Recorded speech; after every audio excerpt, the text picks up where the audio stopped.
आखिर क्यों all elite wrestling ने करा है सैमी गेवारा को सस्पेंड। रेसलिंग इंडस्ट्री में इतने सारे सुपरस्टार्स के अगेंस्ट क्यों लग रहे हैं एलिगेशंस, और फॉक्स नेटवर्क ने कर दिया है WWE बैक स्टेज शो को कैंसिल। ये और बहुत कुछ जानेंगे आज की इस वीडियो में, तो आप इसे एंड तक देखते रहें। चैनल पर नए हैं तो सब्सक्राइब करें और उस नोटिफिकेशन बेल को ऑल करना ना भूलें।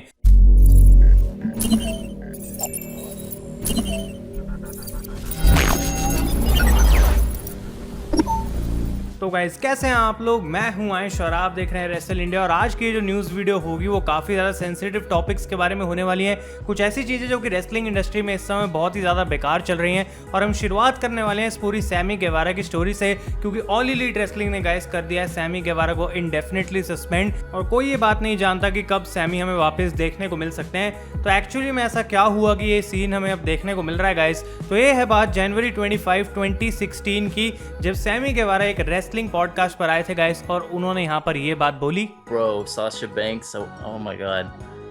When I was at the WWE the other week, I wanted to just go fucking rape that woman.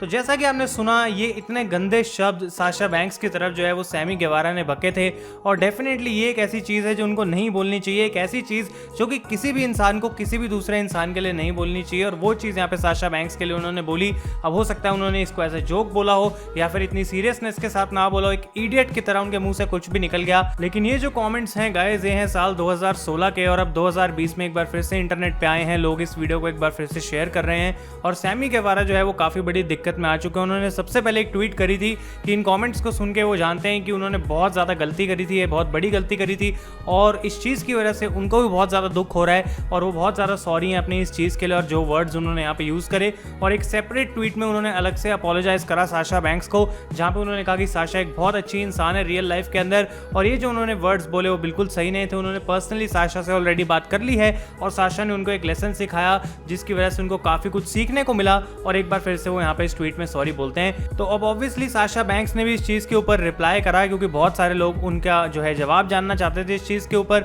और ये मैसेज जो कि आप अब स्क्रीन पे देख रहे हैं, साशा ने अपने ट्विटर पर पोस्ट करा था गाइस, और आप चाहें तो इसको पॉज करके पूरा पढ़ सकते हैं। लेकिन बेसिकली इसमें ये लिखा है कि किसी भी बंदे को हक नहीं है ऐसे वर्ड्स यूज़ करने का, और इस टाइप का बिहेवियर जो है वो कहीं पर भी टॉलरेट नहीं किया जाएगा, और जो भी इंसान ऐसा कुछ करता है वो अपनी गलती की जिम्मेदारी खुद लेगा। और यहाँ पे वो कहते हैं कि ऐसी सिचुएशन से उनको बहुत अच्छा लगा कि सैमी को कुछ सीखने को मिलेगा, और आगे जाते हुए और भी लोग जो हैं इस सिचुएशन से कुछ सीखें, और ऐसी चीज़ें हमें आगे देखने को ना मिले, क्योंकि ये वर्ल्ड जो है एक अनसेफ इन्वायरमेंट है, और क्या पता किसी के बोलने की वजह से दूसरे बंदे को कैसा लग जाए, और उसकी वजह से जो है बहुत सारी इश्यूज क्रिएट हो सकते हैं। तो बेसिकली साशा ने भी यहाँ पे लिखा कि वो बात कर चुके हैं सैमी गेवारा से, और उन दोनों ने अपना मैटर सॉर्ट आउट कर लिया है। लेकिन ऑल एलीट रेसलिंग के लिए यहाँ पे बात खत्म नहीं हुई थी, क्योंकि अगर किसी कंपनी के एम्प्लॉय के ऊपर ऐसी एलिगेशंस लगती हैं तो वो कंपनी चुप नहीं बैठ सकती, और इसी की वजह से गाइस ऑल एलीट रेसलिंग ने इनडेफिनेटली सस्पेंड कर दिया यहाँ पे सैमी गेवारा को। और उन्होंने ये बात भी बोली है कि उनको सैलरी पे नहीं करी जाएगी, और जितनी भी उनकी सैलरी है वो डोनेट करी जाएगी वुमेन्स सेंटर में, जो कि जैक्सनविल के अंदर है। और वो कहते हैं कि पूरी री इवैल्यूएशन होगी सैमी गेवारा की, उनको एक ट्रेनिंग दी जाएगी, और उस चीज़ के बाद ही डिसाइड करा जाएगा कि उनका AEW का फ्यूचर क्या होने वाला है।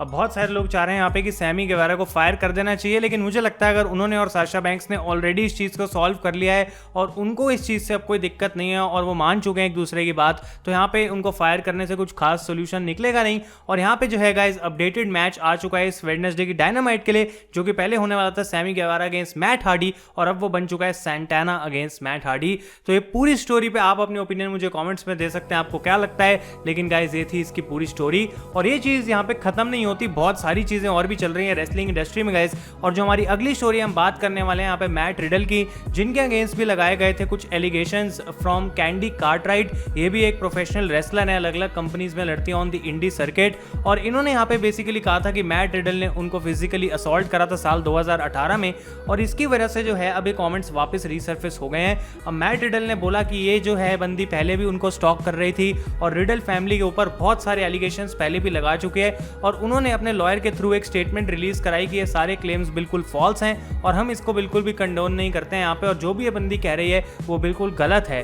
तो यहाँ पे हमको नहीं पता कि एक्चुअली में पूरी सिचुएशन क्या है गाइस, लेकिन WWE WWE ने ट्वीट करके बोला कि वो भी इस मैटर में देख रहे हैं और हो सकता है कि अगर Matt Riddle at the end किसी ना किसी तरीके से गिल्टी प्रूव करे जा सकते हैं तो उनको WWE को उस कंपनी से निकालना पड़ेगा, लेकिन मुझे नहीं लगता ऐसा कुछ होने वाला है और ये बंदी डेफिनेटली हो सकता है कुछ फेम या फिर थोड़े बहुत पैसों के लिए ये मैट रिडल के अगेंस्ट कर रही है। नेक्स्ट स्टोरी की हम बात करते हैं तो ये चीज अभी भी खत्म नहीं होती, क्योंकि NXT UK के सुपरस्टार जॉर्डन डेवलिन के ऊपर भी कुछ ऐसे ही क्लेम्स लगाए गए और बहुत ज्यादा बकवास बात है कि एक ही समय पे इतने सारे रेसलर्स प्रॉब्लम में आ चुके हैं और जॉर्डन डेवलिन ने भी कुछ सीरीज ऑफ ट्वीट्स करी, 3 ट्वीट्स करी और क्लियरली बोल दिया कि ये जो चीज है इस पे वैसे वो कमेंट नहीं करने वाले थे, लेकिन क्योंकि उनकी फैमिली वगैरह भी ये सब चीजें पढ़ रही है तो वो क्लियर कर दे कि ऐसा कुछ नहीं है और जितने भी ये क्लेम्स लगाए जा रहे हैं गाइस वो फॉल्स हैं। अब ये बात सिर्फ AEW और WWE में नहीं है बल्कि TNA में भी है गाइस, क्योंकि उन्होंने भी अपने 3 सुपरस्टार्स को फायर कर दिया है due to these allegations guys, और ये है जोई रायन, डेव क्रिस्ट और माइकल एल्गिन। और जोई रायन गाइस स्पेशली उनके अगेंस्ट 15 से भी ज्यादा एलिगेशंस लगे हुए हैं जो कि बहुत ज्यादा बकवास बात है, बहुत ज्यादा घटिया स्टोरीज हैं। अगर आप जाके पूरे आर्टिकल्स पढ़ेंगे तो आपको बिल्कुल वो बात सुनने में अच्छी नहीं लगेगी।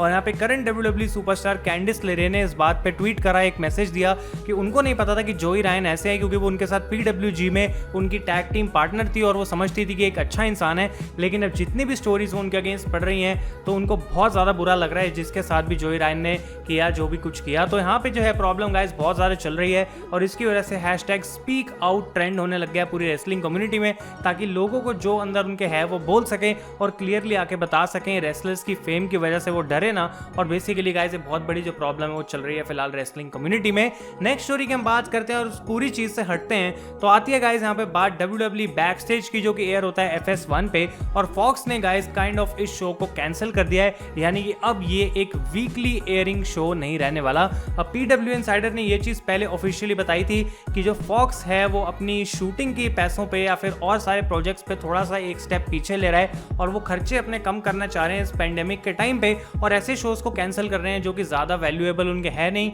और उनमें से एक है गाइस WWE बैकस्टेज। अब हम जानते हैं कि जबकि ये शो हर हफ्ते आता है लेकिन उसकी व्यूअरशिप बहुत ज्यादा कम रहती है, कुछ खास उसके अंदर होता नहीं है और इस वजह से अब उसको कैंसिल कर दिया गया। तो क्या ये अब हमें कभी देखने को मिलेगा या फिर नहीं, तो इस बारे में अभी हमको क्लियरली नहीं पता कि क्या सीन है, लेकिन ये माना जा रहा है कि अभी 1-2 स्पेशल एपिसोड कभी अगर ये करना चाहें तो कर सकते हैं, लेकिन वीकली शो नहीं रहने वाला। और इंटरेस्टिंग चीज रहेगी गाइस CM पंक की देखने के लिए कि आखिर उनके कॉन्ट्रैक्ट या फिर इस पूरी सिचुएशन पे क्या फर्क पड़ता है, क्योंकि हम जानते हैं उन्होंने WWE के साथ नहीं बल्कि सिर्फ फॉक्स के साथ साइन करा है, और अगर उस शो को ही कैंसिल कर दिया जाए जिसके लिए उन्होंने साइन करा है तो शायद इसका मतलब है कि CM पंक भी अपनी जॉब खो देंगे। तो इसके बारे में हमको कुछ क्लैरिटी नहीं है एग्जैक्टली, लेकिन गाइस इस शो को अब कर दिया गया है कैंसिल। नेक्स्ट स्टोरी की हम बात करते हैं तो यहाँ पे बात आ रही है अंडरटेकर के बारे में, और कल मैंने कवर किया था गाइस अंडरटेकर की लास्ट राइड का फाइनल एपिसोड। अगर आपने वो वीडियो नहीं देखा तो उसको जरूर जाके चेकआउट करें। लेकिन अब ये बात मानी जा रही है कि ऑफिशियली अभी अंडरटेकर रिटायर नहीं हुए हैं, जबकि उन्होंने अपनी डॉक्यूमेंट्री में कहा था कि अब मेरा कोई मन नहीं है एक भी और मैच लड़ने का। ये बात मानी जा रही है कि हो सकता है रेसलमेनिया 37 में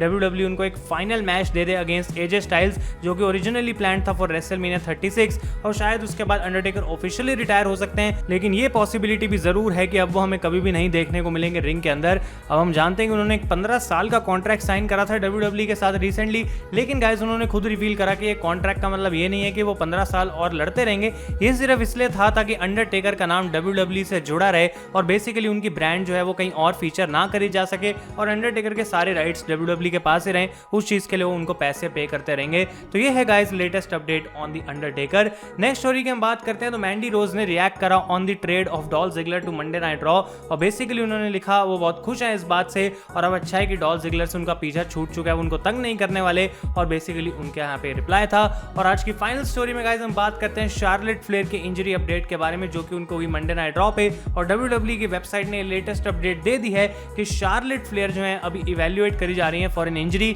और एग्जैक्टली उनको हुआ क्या है वो अभी रिवील नहीं करा गया, लेकिन ये बोला जा रहा है कि हमें अपडेटेड रहना है और WWE की वेबसाइट पे जल्दी एक और अपडेट मिलेगी रिगार्डिंग हर इंजरी। तो ये थी सारी न्यूज़ आज की इस वीडियो में। ये बहुत सारा सेंसिटिव टॉपिक्स के बारे में हमने बात करी है, तो इसके बारे में आपका क्या ख्याल है डेफिनेटली मुझे कमेंट्स में बताएं। अगर आपको ये वीडियो पसंद आई है तो लाइक करें। Thank you so much for watching. मैं हूं आयुष और आप देख रहे हैं रेसल इंडिया।